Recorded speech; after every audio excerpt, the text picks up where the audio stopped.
So Hugh, please introduce yourself to Hi, the people well, that yeah, have joined thanks, in. Zamasa. Yeah, I'm Hugh Hacking, and I'm the executive for the structured investments and annuities business at Momentum Corporate. So that's quite a big Yeah, title. What does that it's an mean? What do interesting you question, do? actually, and there's many ways of answering that. But simplistically put, what we do is we put together structured investment solutions for institutional clients. So that means that we will, for example, do solutions for mining rehabilitation funds and trusts. We'll do Mm, investment solutions for retirement funds where they're looking for specific guarantees, and we'll do different types of structured investments where people are looking for specific maturity outcomes on those investments, maybe do sort of zero cost index linked investments, all those types of things. In addition to that, we do mm, annuities, which are essentially pensions, right? So you buy an annuity when you retire, and mm, retirement funds will also outsource their annuity liabilities. And then what we do is we pay pensions to pensioners, and we do different types of annuities for mm. pension funds and for individuals. That's great. That's great. But today we just had the budget speech delivered by the Minister Enoch Godongwana, and what is very interesting for me, just off the bat, was my personal feeling is that the average South African was not really included in this.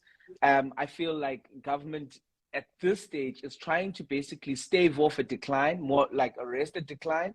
But we're gonna get into a lot of the nitty-gritties of it.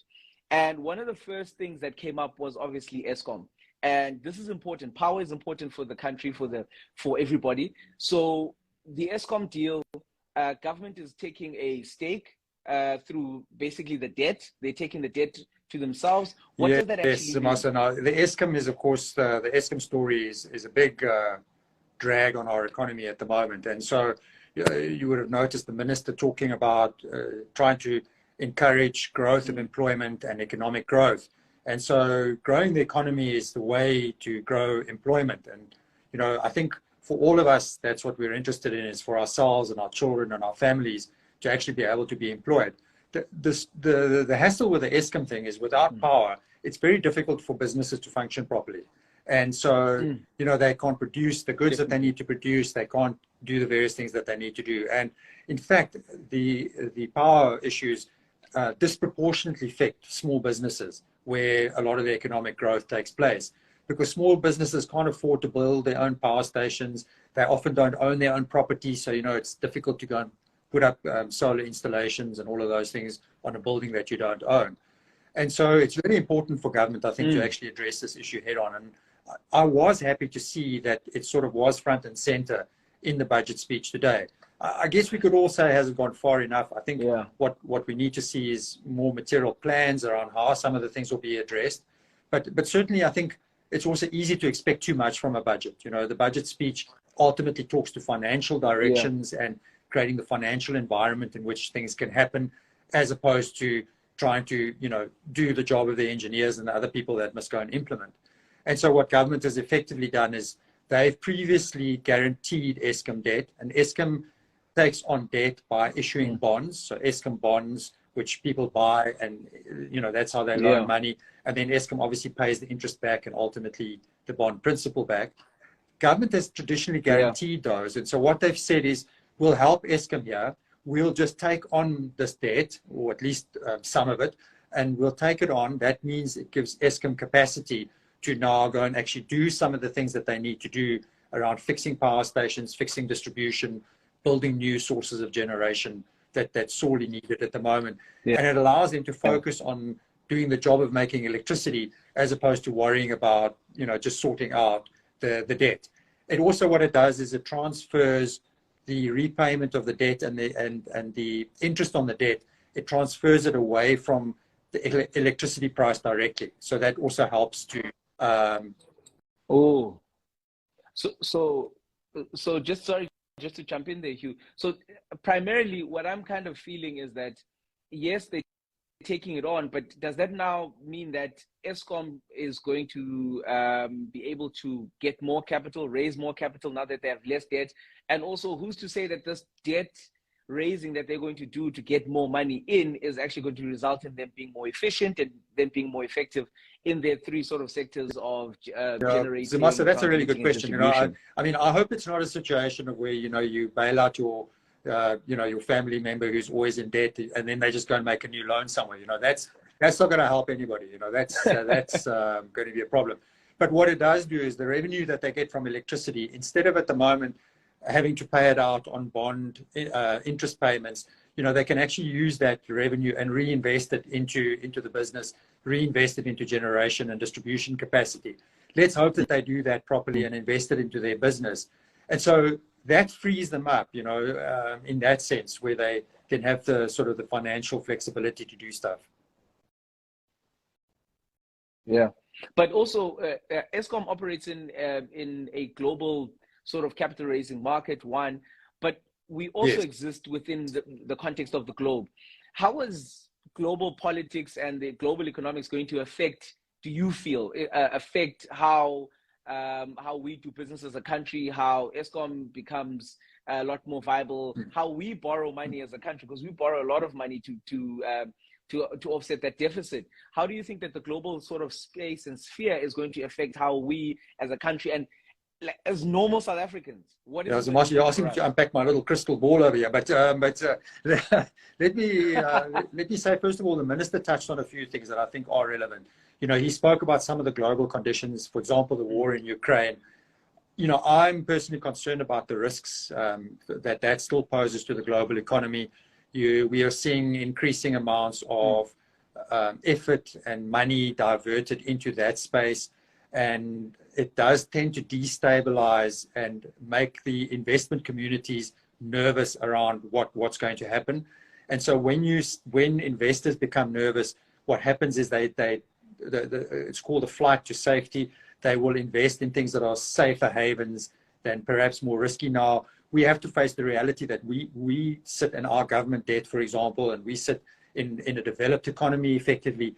And so if you've got external investors in other countries, their safe havens will be maybe investing locally, investing in US bonds, that sort of thing, and less in emerging market economies. Yeah. So there is that factor. The other factor that the minister touched on, which I think is a positive, is the opening up of the Chinese economy following the severe COVID lockdowns. Yeah. Well, I mean, it's early days to say how that'll play out, but hopefully that will create a stimulatory effect for our own exports and for our economy. And it'll also stimulate other parts of the global economy. Because, I mean, as you mentioned, we're all kind of tied together. Yeah. And so that can have a positive impact there. Interesting that the budget speech specifically also made mention of the Financial Action Task Force.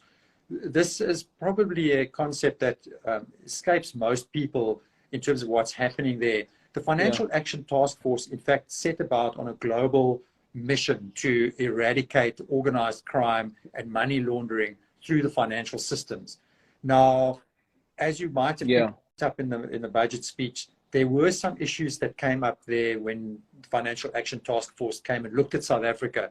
That potentially poses significant headwinds on our economy and our ability to transact globally and attract investors if we're what's so-called grey listed. In other words, we don't have the right measures in place. Government was quite quick to act, you'll see there, and 2 laws were strengthened to address some of the shortcomings. So, you know, we're hoping that enough has been done to actually stave off that threat to our economy, which, as the minister also pointed out, is fragile at this stage. Yeah. So let's bring it back home. For the average employed South African, I have a very contrarian view, and I think it was brought up in the budget speech in a very interesting way. South Africans, through, I guess, municipalities and ourselves, we have and we have to admit, we have a culture of non-payment. That non-payment is something that exists in a lot of the services that we get, where we believe that we shouldn't be paying for stuff. Now, obviously, this is specifically for municipalities within the context of the budget speech, and the minister touched on this. How big is is non-payment of basic services in South Africa. And a lot of times people have said we don't actually pay the going rate for services. We've actually always had subsidized services, and we're now catching up, but the catching up feels like things are increasing. But so when you see that as an issue across a lot of sort of government and SOEs, what are your views on that, and how is that going to affect the general pockets of South Africans if they're now going to be, because obviously if municipalities are forced to suddenly pay, or we switch you off, it means that the people that owe the municipality must pay, so the municipality isn't switched off, and so that Eskom can get money. So Marcel, how I think you make a good point here. I mean, the problem is that one has to be sensitive to the fact that there are a lot of people that live on very meager means and in poverty, and so one also can't take a bludgeon to the situation and you just say, oh, you got to pay otherwise, because in reality some people can't pay. So one's got to be sensitive to that fact. And so I think the minister did allude to the fact that Eskom needs to work with those municipalities. I also think that sometimes the municipalities might not be able to pay back everything, certainly not in a short period of time. And so some innovative solutions might need to be found around that. So, my personal opinion is I think that one does need to find a sustainable way of providing basic services to people, to the masses. And in some cases, it needs to be based on affordability. I think that we do hear sometimes stories where people take advantage excessively of free basic services. And, I think that's a culture that needs to be stamped out, so that if you need a free basic service, you should get it. But at the same time, it shouldn't be something that people take advantage of.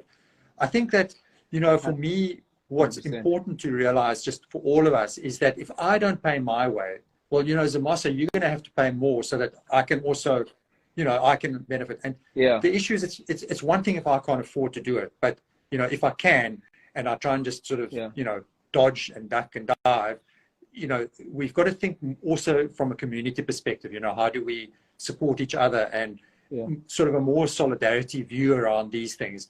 And I think then working with the providers to find ways that are workable to solve this problem. Yeah. So what's also quite interesting, which came up, is the just energy transition. And I kind of see it personal view, I kind of see it as if it's a war on coal. I know that on Conversation, coal is very important to the country, but I don't think people actually understand how important coal is to the country. But a lot of people are waking up to the to the realization that if we were to move away from coal, what is the alternative? And that's what the transition is trying to ultimately underpin and trying to get right.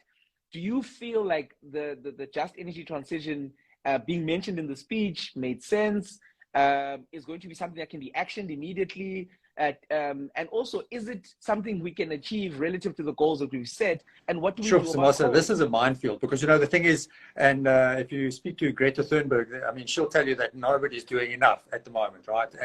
And so, we all want to see this change happening quickly.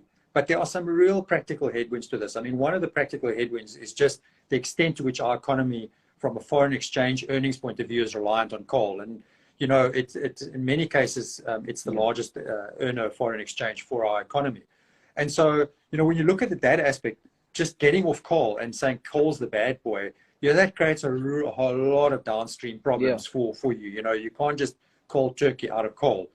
I think, though, I want to sort of maybe balance that by saying that we as humans, we tend to overemphasize how quickly something will happen in the short term, but we always underestimate the longer term, how much will change.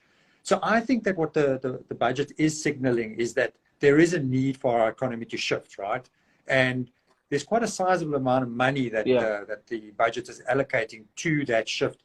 1.5 trillion rand. I mean, that's more than most of us can count. So that's a lot of money to put into this transition. And that transition is not going to happen overnight. That's going to have to take time. It's going to have to take communities along. It's going to have to take our economy along, because otherwise, you can't just pull the coal rug out from under our economy. Our power stations will stop. Foreign exchange earnings will stop. So we have to think cleverly. And you asked, what's the alternative? How do we move away from this? Well, I think people that are cleverer than I am are going to have to think about some of these solutions, because it is going to take innovation. It is going to take a lot of young people and engineers to think about how do we transition our economy, our energy infrastructure, and look at newer technologies. But I think the positive aspect is that the budget is highlighting that this is a priority for government. And I think that at least creates, for me, some level of there's some direction that's been set. And I think we can move in that along that direction, you know? Yeah. So back to normal people on the street who work, who are saving, who are investing. There was mention of a two-part retirement system. Now, this is quite interesting, and I want you to explain this for people, because I think the understanding around it is that you're going to be able to take money out a little bit before time, but for under certain circumstances, and there'd be fees, etc. Can you maybe explain that to a lot of people who are thinking to themselves, what does this actually mean for my retirement? Let me start off by saying that, explain the current context. So the current context is your work for a company, you'll make some contributions into a retirement fund. Then let's say you come on hard times. Then the only way of accessing that money is actually by leaving. You know, if you change jobs, if you resign, you can access the money. And as radical as that sounds, we see a lot of people actually do that, where they actually resign from their employer. I mean, that's how desperate people get, right? So they actually give up their job so that they can get their hands on some money to sort out a particular problem. So the first thing that the two-part system wants to address is that problem, to say, you don't actually need to resign from your job to get access to some of the money. But the second problem that people then also face, most of us underestimate how long we're going to live, actually. We all think we're going to die quite soon because of our wild lifestyles and things, but actually we all end up living a bit longer than we expect. And so what ends up happening is that people will change jobs, they'll take the money, but they'll get to retirement and they'll have nothing. And so when they have nothing, two things happen. One is, I mean, other than the obvious that they're going to struggle, the other one is also that it then becomes a social problem where the social system needs to pick up on that and pay social old age grants and so on, which those are good. But if you've been working your whole life and contributing to a retirement fund, the question is, why do you end up in this situation, you know? So that's the second problem that the two-part system seeks to address. So it wants to say that some of the stuff you have to leave until the day you retire, so that you'll have something that you can, at that point in time, you can have money to live on into your old age. And then the other part is that you can take money in the short term. So what they're proposing, and they're proposing that this becomes effective 1 March 2024, is that any money from that day onwards, so I must just be explicit, money that you've saved up until that point will work in the old system, right? Any money from that day forward, a third of it you'll be able to take out on an annual basis. You know, maybe you don't take any this year, next year you can take a third or whatever. So you can take a third out. And the 2/3 you leave there for later, for when you retire. Yes. For the future. That makes a lot of sense. And the one thing, there was a comment coming in from the guys, and also guys, you can actually start to ask questions at any point in time. You can give us a lot more direction about what you want to be speaking about as well. And then we'll consider bringing some of you guys up to ask Hugh some questions. But Hugh, relative to that, someone was saying that teachers would do this specific thing where they would basically get to a certain age, they get desperate for a little bit of capital to do something, they would retire and then come straight back into the system. So would this ultimately be something that's going to stop a lot of public servants? Because a lot of them were doing this, where they take, they would call it, in black terms, we call it e-package. We take the package, and then from there, you basically say you do whatever you need. Normally, they do building, buy a new car, etc., and close a lot of debts, and then come try and get back straight into the system. Is this going to ultimately curtail that? No law can stop people, doing things that are, completely wrong. So, I mean, let me say that, so the thing is, people need to, so one of the things that we take quite seriously as well is how do we educate people and help them understand their finances? Because I think what happens is a lot of people don't understand the impacts of longer term saving and how that works. So I think the first thing is it's important, for these education drives by providers and other people to help people understand this. If you get to a point where you're old enough to retire, then you can retire, right? But one of the things that the law is going to say is that that money will have to go into an annuity, in other words, into a pension, a regular pension. So you'll get the regular pension. look, if you're then fortunate enough to be able to go back and get some work because there's, you know, shortage of skills, I think that's fine. But the point is that you wouldn't have taken the package, you know, paid off your children's debt, and then you've got nothing for yourself. You know, that I think is the key issue here, because you won't be able to do that. And so I think it will help. Yeah. So there was also the conversation around yes, the subsidies for solar. Now, my view on this is a bit it's not formed yet, because what I was hearing was that we want people to be able to get some sort of a rebate for them putting up their own solar. But I all the time, I always want to take the view of the middle class, because they're squeezed, the middle class is squeezed, yes. It's under pressure. What does that mean? What does this tax incentive look like? And why? I mean, the average, a decent sized inverter, I think now, and I stand corrected, guys, you guys can also say it's between, for a 3-bedroom home, 80,000 to about 150,000 if you want something that's decent. So does 15,000 Rand or 20% of that, I think, make sense? Are people going to now, should they start to say, oh, let's take advantage of this, let's get solar in? Or is this maybe focused towards business and big industry, and people are just getting a little bit of the scraps? Maybe I'm putting when I first saw that, I thought, 15,000 Rand, you know, I had exactly the same reaction as you, because I think for individuals, you're right, it's going to cost you, I don't know what, 100,000, 150,000 Rand, whatever, to install this. And yes, you can take loans and things like that, but at the end of the day, you know, if the rebate is 15,000 Rand, that's not, I don't think that will move the dial for a lot of people to spend that kind of cash or to go and take those sort of loans out necessarily. I mean, look, I do think that it's a signal in the right direction. And if you were thinking about doing it anyway, I think it'll definitely be a sweetener. And I think it's definitely, you know, I think it's definitely a step in the right direction. I think for me, the encouraging part was really the tax rebates for businesses, which are at 125% of the capital cost. Yeah. Now, and I think the messaging in the budget is quite clear. Not to put words in the minister's mouth, but I think the minister's sort of saying, I want businesses to do this thing and to put up robust, well-run infrastructure, rather than, you know, Hugh going to put a few panels in his, you know, garden and fasten them, put wires in them, you know, and maybe it works, maybe it doesn't, you know, that sort of thing. So, you know, I mean, obviously, look, there are lots of regulations around electrical wiring and so on, so I'm sort of exaggerating, but the point is, I think the minister is sending a signal. Yes, if you're going to do it at home, there's an incentive for you, but actually I want businesses to be moving in the direction of putting up clean energy. Yeah. Now, I want to speak about the infrastructure spending and where the government is going with that in terms of prioritizing key areas. My first question is, did we not have an infrastructure plan that we were going to follow up until a particular time? But now it seems like government has moved away from that and is doing it in piecemeal, sort of short, siloed sections, and it's specific. Yes, we do have an electricity problem. We are, scarily enough, getting a water problem that needs to be fixed in terms of maintenance and just general refurbishment of our infrastructure for water in the country, because we're losing a lot more water than anything else. But to be so specific around where the money is spent and not necessarily to back So, Zamasa, I think that for me, I tend to agree with you that, you know, looking at specific point projects isn't the ideal solution. You know, I think there needs to be more directionality in terms of how infrastructure spending happens. I think that, I mean, a positive was that the two that did come up obviously were electricity and water.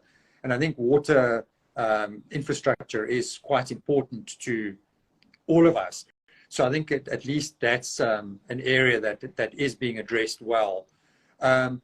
Some of the other projects, I think arguably they needed in specific areas and specific contexts, but I think maybe it would be useful to see maybe a broader plan over a longer term of infrastructure spend, because, you know, otherwise you run the risk, as you say, of this year you've got these 3 hospitals you're building, next year, you know, you're building a school there and you know, a football stadium over there. I think it would be nice to see a longer term plan evolved on infrastructure.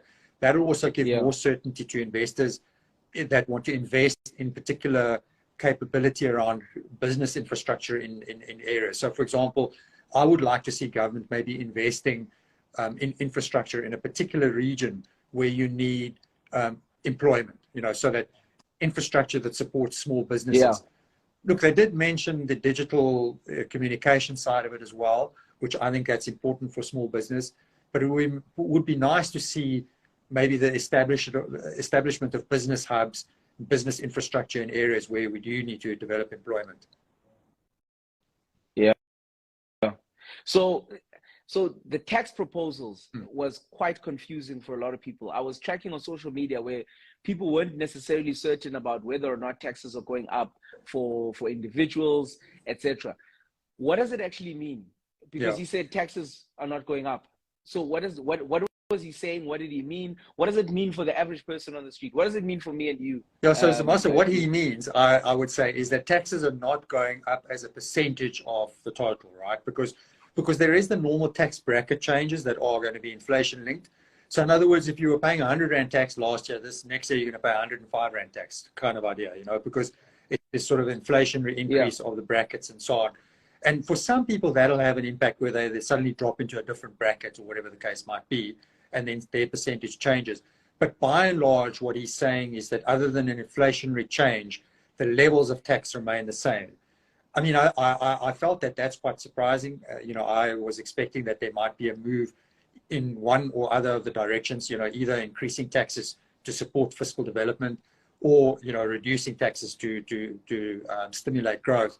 But, I think the choice has been to leave taxes more or less untouched as they are. And so now it gets down to the technical nitty-gritty of reading the tax tables and things, but essentially unchanged. Yeah. So the other sort of key aspect for myself being a millennial who is now, I would say, actively looking to get their first property, their house, 1.1 million Rand transfer duty. Now they've increased it. I think it was 900,000 before that. Do you think that this is going to stimulate more people buying houses? Should people now be more active if they were passive like Zim? Should they now be a little bit more active to say, look, now we can maybe go a little bit further in terms of looking, or should we stick to the houses we're looking for or looking at, and then primarily not shift anything and just take the little bit of extra if you're thinking of buying your first house in Houghton or Bishop's Court, this is not going to help you, eh? But I mean, realistically, most people when they buy their first property is probably in that range. I think we have to recognize that people, their first properties are typically maybe a flat or something smaller, and I think one of the best ways of creating wealth for yourself and for your family is actually to start, first of all, to save for retirement, but also to invest in your own property. I think that ultimately helps, build that sort of gaining of wealth for yourself and your family over time. And so I think that this is a positive step. I think that what it does is it helps people in that entry level to get to property. I mean, the caveat for me is nobody must ever buy anything that's unaffordable. Yes, you're not going to pay as much transfer duty. That's a great thing. But that doesn't mean you must now go make a loan where you can't afford to eat every month, because that's a problem, right? Yeah. Making debt that you can't afford, that's a no-no.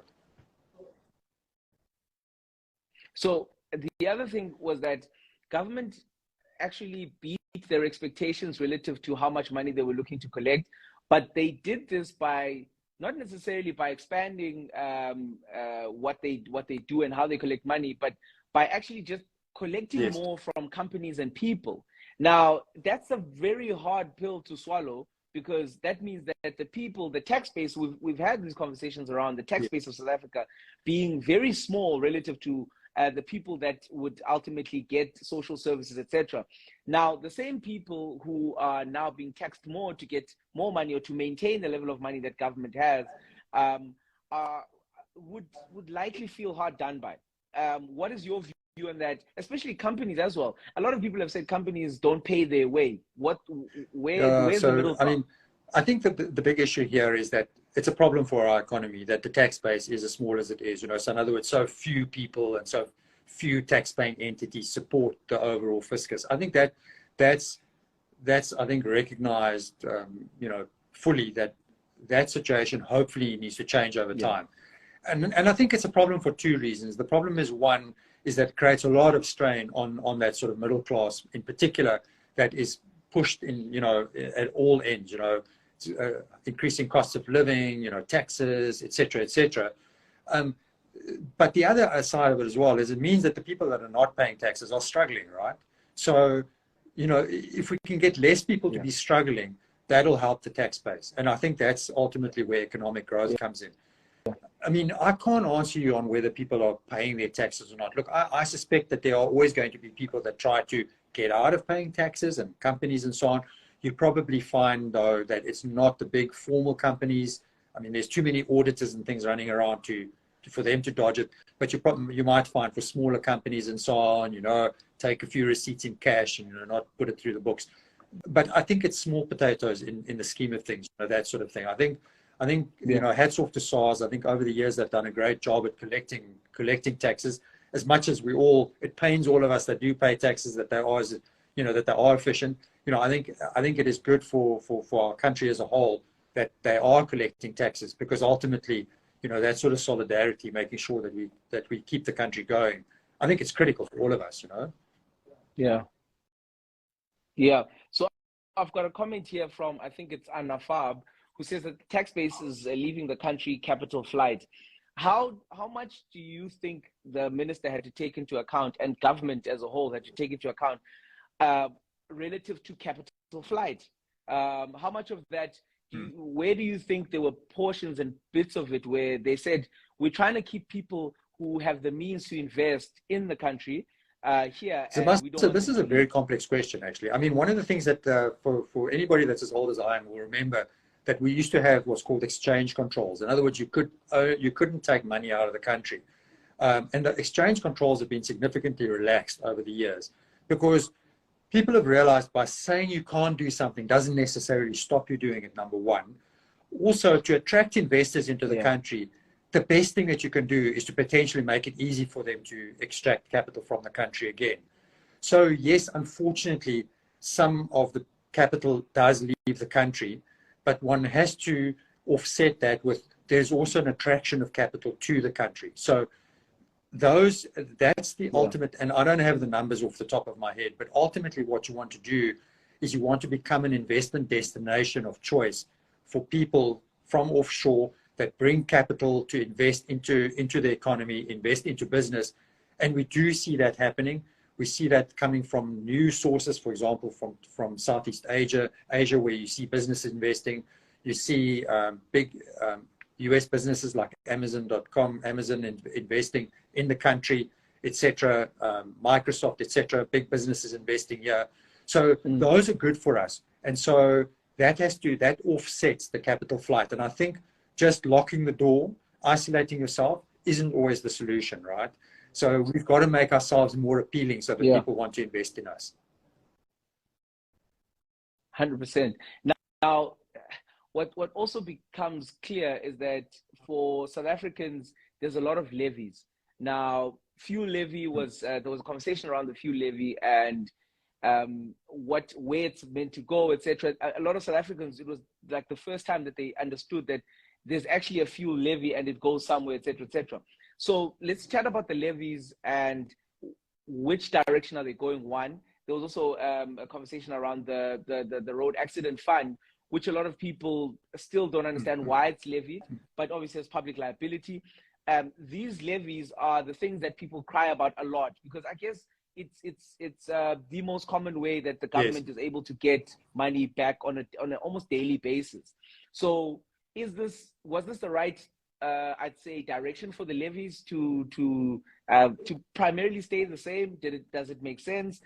So levies, let's be honest, levies are a different type of tax, right? So it's a tax on something. So the typical one, the one that has gone up somewhat, but in line more with inflation, is the levy on the so-called sin taxes, levy on tobacco and alcohol. And the road levy is another one that's issued. It's a form of tax. And there's a lot of debate and theory behind all of this. How do you tax people? Do you tax their income, or do you tax them when they spend the money? And so what levies do is they tend to tax people that are directly making use of those particular services. So in other words, if you're a heavy user of the roads, the fuel levy you will be paying the fuel levy, which indirectly then gets channeled into road infrastructure and things like that, because you're the guy that's using the roads, right? And similarly, if you visit the bottle store too often, you know, then the government will extract their bit out of you for that. You know, so it's a way of taxing specific people in specific things where they're consuming, to avoid taxing people for maybe more essential things, like, for example, essential foodstuffs.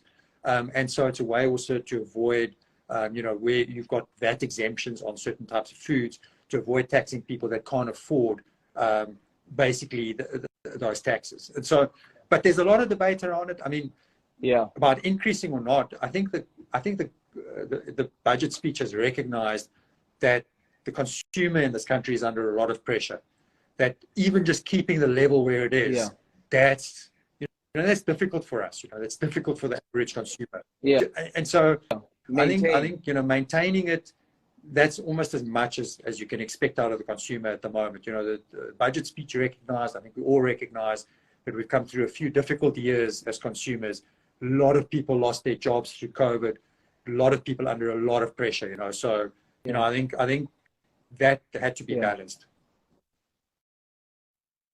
So how does the average South African plan around the budget speech? How does the average South African decide where to put their money, where they should be saving, how they should be investing, and are there enough options? I know those conversations around sort of tax-free savings. A lot of people thought that it would be increased, right?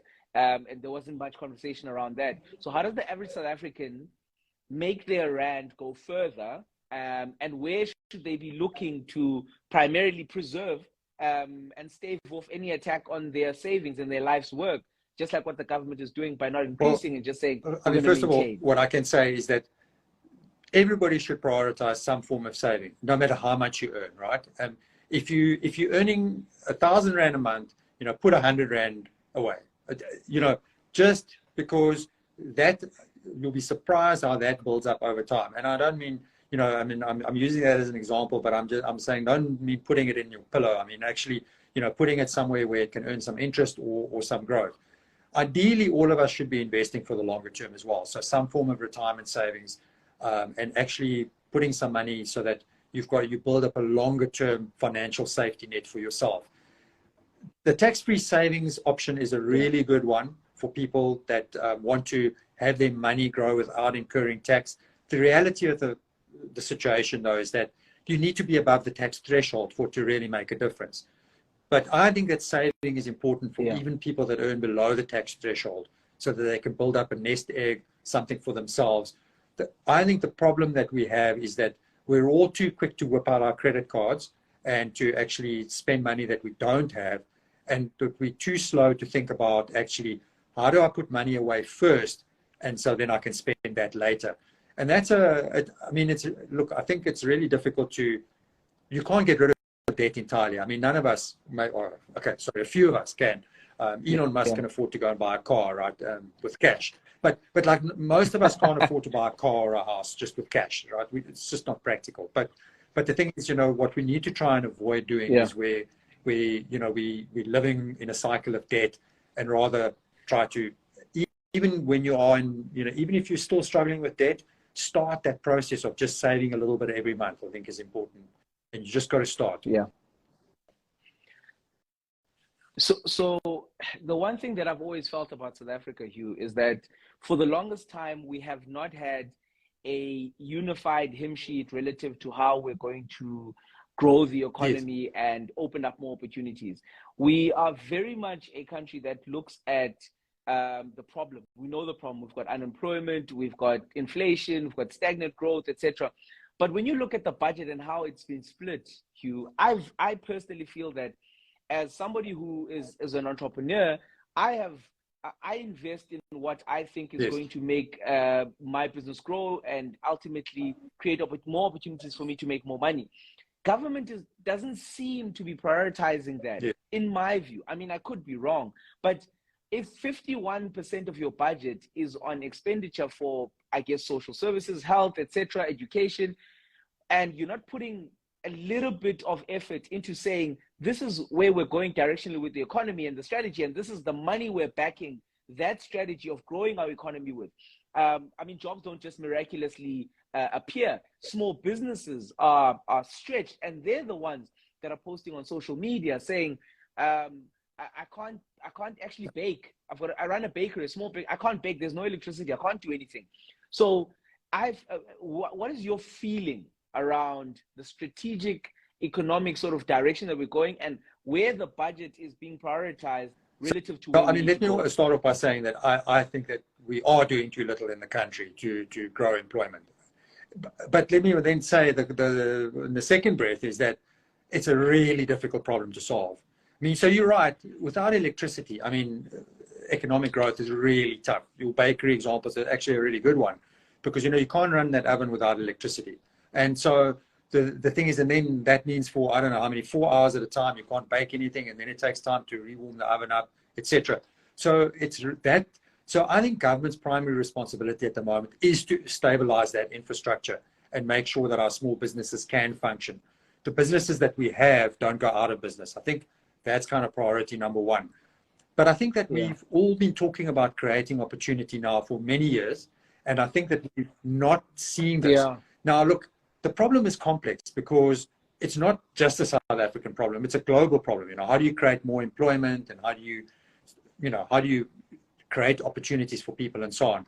But I think that where it needs to start is it needs to start by creating opportunities for people to invest in small businesses, maybe looking, and there are some good examples that have happened. If you look at the Kruger transaction in the Eastern Cape, you know, what happened there, that created a hub of some development. And you're now seeing that in the Eastern Cape, you know, car exports, you know, we kind of globally competitive there. So there are cases where it's worked in this country. And I'd like to see more of that sort of thing happening where, you know, and I think that us as financial services business can play a role in that with infrastructure investments, you know, helping to take investable funds from investors and guide that into investments in those areas. I think with sort of a partnership between private enterprise, you know, financial services businesses and government is probably where it's at, you know, where government creates the underlying infrastructure that works, and then private investors create, you know, business opportunities and so on. So it's a complex problem, though. I mean, Zanasa, it's not easy. Yeah. I mean, we're just two people speaking over the internet. So I want to encourage everyone, please drop your questions for myself, for Hugh to engage with us, kind of lead us in a direction where you think the conversation should be going. But Hugh, here's a very interesting question. So South Africa is obviously very much, has been very pro-saving. And at a government level, retail savings bonds, etc. But where should the average South African, if they have maybe at a 10,000 Rand level, at a 50,000 Rand level, at a 100,000 Rand level, where should they be putting their money so that they can get more out of it? I think, first of all, let me say that the starting point, the rule of thumb is, if you can, 15% of your salary, you should be putting into some sort of long-term savings. That's actually the most important decision you can make. The way you put it is kind of almost a secondary decision. But what I would say is that you need to put it, just stuffing it into your pillow isn't going to help, because it's, in a few years' time, inflation is going to erode it. It's going to be worth nothing. So you need to invest it in something that generates more than inflation, right? That's absolutely important. Most retirement funds will do that for you, and most sort of tax-free savings investment vehicles will do that for you. So you need to be invested in something that's invested in a basket of different savings vehicles like shares and equities and bonds maybe as well. But investment managers can take care of that problem for you. The most important thing is make the decision, start saving, and put it either in a retirement fund, retirement annuity, or a tax-free savings product or something similar. Yeah. Now, in terms of looking at where companies are and how stretched they are, I want to kind of speak around the benefits that employees are going to be receiving from companies. Do you think that companies are going to create more benefits to try and keep the people that they have on board, the human capital that they have? And how is the budget going to affect how small businesses and medium-sized businesses are going to operate? Is there going to be a change? Is there going to be a renegotiation?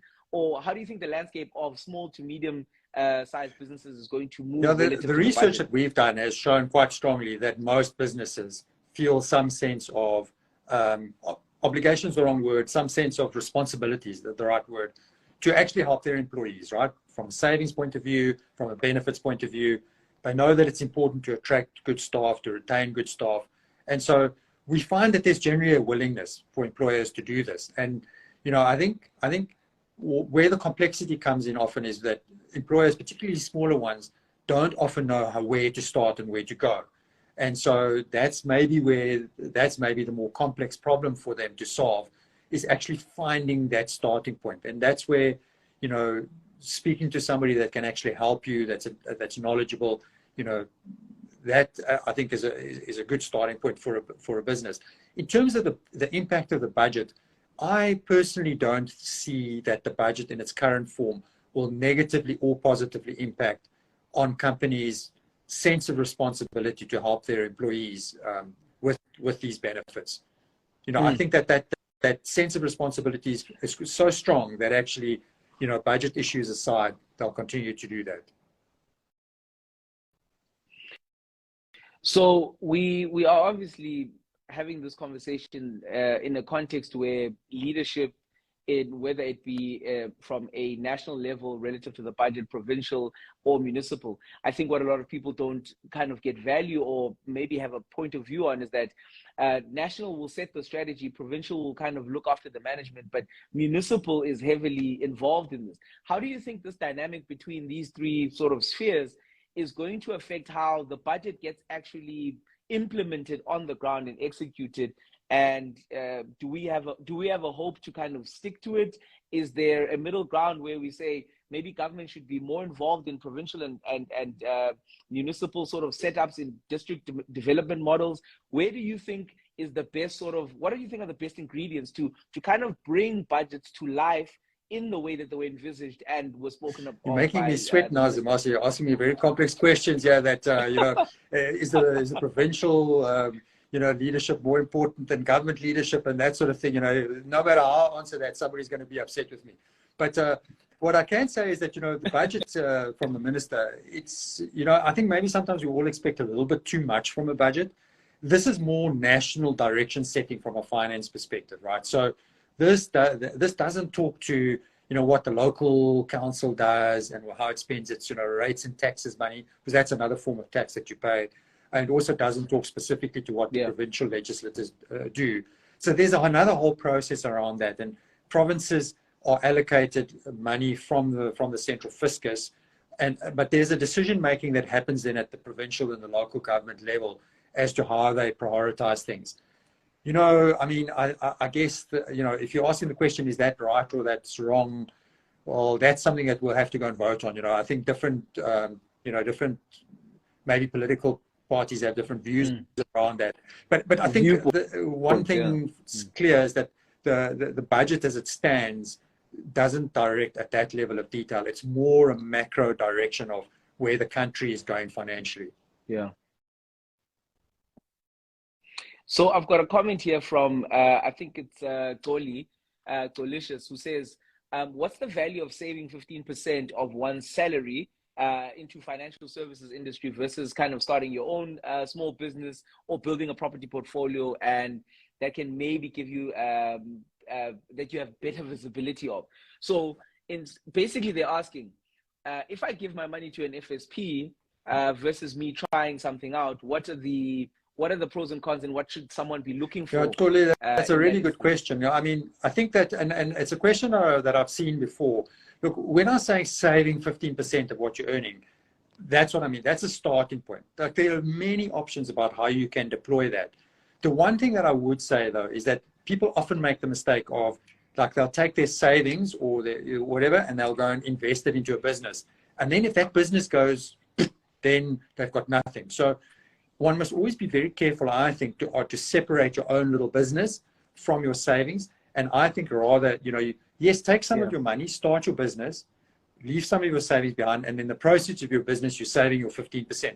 15% is the rule of thumb. The more you save, the better. But, the thing is that at the end of the day, and I'm not saying you must invest it with a particular company or anything. There's many ways of investing. Buying property, buying your own house is an important investment. And I think people must do what they feel right doing from an investment point of view. But bear in mind that different investments have different risks associated. And also, the thing is, there's a lot of people that think that they know everything about investments. It's like, do you go, if you've got a sore tooth, do you go and get your mate to drill it for you, or do you go to a dentist? I think there's a lot of criticism that can be leveled at financial services companies. I mean, some of it's probably justifiable, but the point is that there are also people that study for many years to understand the investment markets, and it's worth finding a company then that you trust, that's got professionals that you can trust to do that work for you, rather than, like I say, drill your own tooth. You can end up having them with a tooth that's even more sore than you started. Yeah. Bigger problems. So, Hugh, I've got Paul who's asking, do you think that we have good farm subsidies to promote small farmers, to also promote cheaper food and ultimately promote cheaper selling, I guess? So they're basically asking, in terms of agriculture, which is a massive part of the South African economy, that often gets overlooked in terms of budgetary conversations, but definitely takes the highest ground when we talk about security and the nation, basically, the nation state surviving. So do you think that maybe in terms of agriculture not taking as much of a conversation as the center stage to say, well, we're going to give them the money that we're always giving them? Gosh, do you think that's it's a good quite or bad clear thing? that I only know about the groceries and Pick n Pay and ShopRite, because this is like completely out of my league. I mean, what I know about farming is dangerous. I mean, nothing grows in when I try and plant it. But the thing is, so I can't really answer your question except to say that many farmers are actually small businesses, and some farmers are actually medium-sized and big businesses.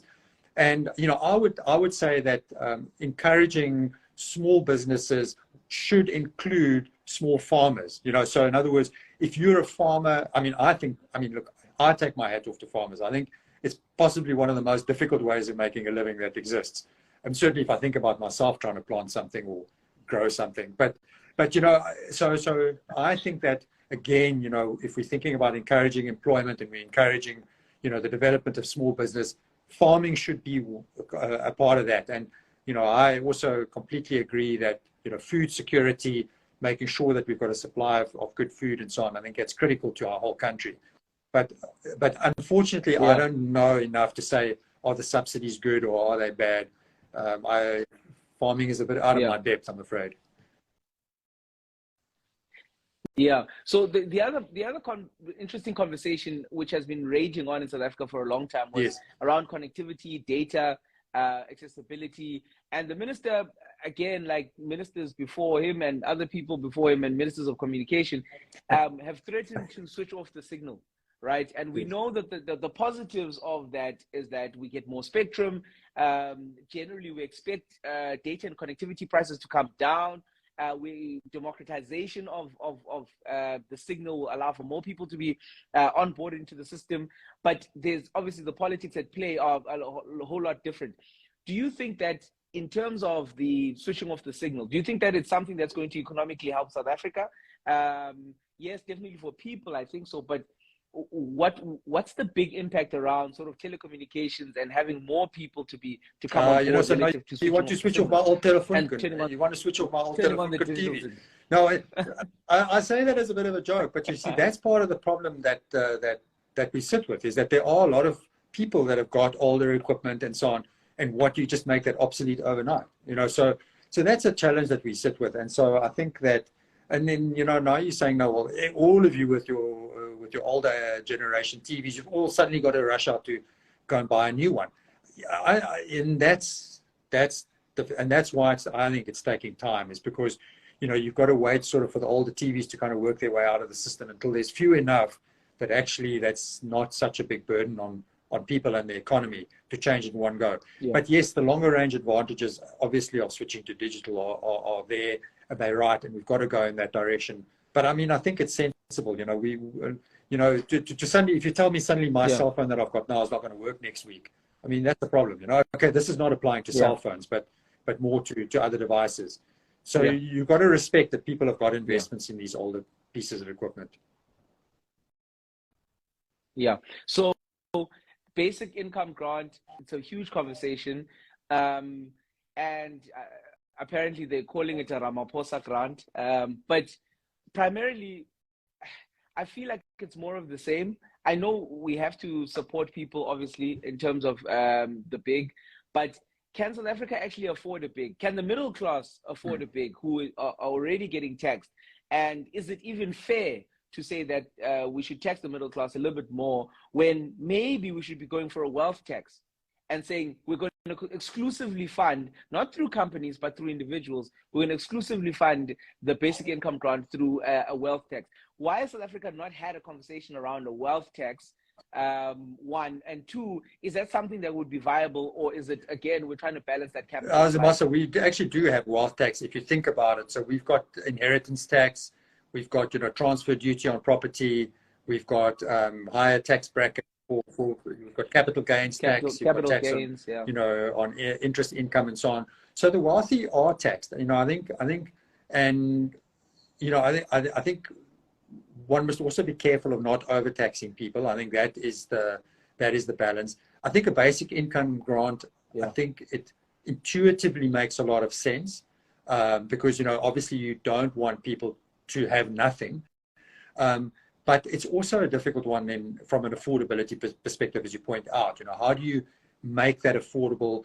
How do you also prioritize that in overall scheme of things? Is that better than encouraging the development of small business and more employment? You know, so these are some of the difficult questions you've got to ask. You know, I think, and at the end of the day, I think it then becomes a balancing act of keeping taxes low enough, of making sure that people aren't too poor, that, you know, that don't have employment, of encouraging more employment so that more people can get jobs. Personally, I think that the real priority for us in our economy is to create more employment. I think that is the best overall alternative for us because it expands the tax base, it reduces the level of poverty, and it increases the happiness factor as well, because people are more happy when they're working than when they're not working. I know often people complain, my job is this, my job is that, but picture not having a job. You know, that's the difference that you're talking about. And you know, not having a job is a very, very difficult thing to deal with. Yeah. Stressful, yeah. I've got Dolly. I'll take Dolly's question as one of the last because we've got to wrap up, guys. But Dolly says, how much of SARS's revenue actually comes from the wealth tax versus income tax? I'm going to take a stab at this one and say that a lot more comes from income tax because personal income tax is actually one of our largest sort of income sources in South Africa. So definitely that's there. But I think what he or she might be asking is that, is it worth it? Is it worth it in the greater scheme of things to say, okay, let's have this wealth tax increasing versus saying the income tax and maybe relief somehow. Zamasa and Kole, it's very difficult to actually pin that number because the way that they've broken it down, they lump it all as an income tax. And personal income tax is the primary generator of tax in the country, right? So if you have a look at this particular budget cycle, they're talking about 640 billion of tax being personal income tax. The next biggest one is VAT, which is 471 billion of tax. So, and VAT, obviously, all of us pay, you know, both poor and rich alike. And then you've got corporate income tax, which is 336 billion.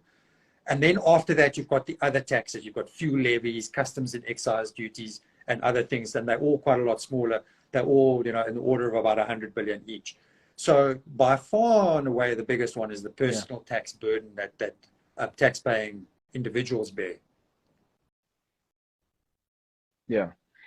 So we've had an amazing conversation. I've got Vuila's comment here saying South Africa is already overtaxing people to sustain the unemployed. So more tax is not necessarily the answer, but sustainable employment Yes. is the answer. And I agree with Vumile there. We are an hour in. We've had an amazing conversation. I think we've fleshed out a lot of really big topics, some that are even more above a lot of pay grades and understanding, because you need smarter people to sit in a room and kind of figure this stuff out. But Hugh, I just want to thank you for giving and sharing your time, your expertise. I want to also thank Momentum for giving us a lot of advice for success and setting us up, because at the end of the day, we've got to figure out how do we as people actually make this budget relevant to us. So I just want to thank you for giving your time. I know that we've got more conversations still to come relative to assisting people to setting them up for success. So we will be sharing a lot more of those. But relative to the budget speech 2023 review, thank you, Hugh, for everything. Thank you, everybody, for joining us. Please feel free to share this with anybody else who needs to kind of see it and unpack it. And we'll obviously be taking a lot of those comments offline as well. Please follow Hugh. I think it's what's Investment Thoughts with Hugh. Investment _thoughts_Hugh, HUGH. Like Hugh Masekela, but not nearly as famous. It's a lot of it's a lot of it's a lot of underscores. Yes. It's a lot of underscores, you. But thank you for everybody. Thank you for everything. Thank you for your time. Thank you. We know it's valuable time. So we really appreciate that you've been here with us. Thank you to Momentum for creating this platform for us. And yeah, definitely let's keep sharing the conversation. Let's keep setting each other up for success. Whatever you've learned here, please pass it on to more people. And whatever you think we should have known, you should probably DM us and we can popularize it as well. But we wanna kind of get the country going in the right direction, and we want to grow. You should be saving 15%. You said 15% of your salary should go to you. Pay yourself first and then figure out the rest later. Find yourself a financial services provider who's going to kind of walk the journey with you, and make sure that it's something that you're comfortable with, and so that your investment and savings journey makes sense. But thank you, everybody. Have a lovely rest of your day. And yeah. Thanks, Amasa. Thanks for leading such an important conversation.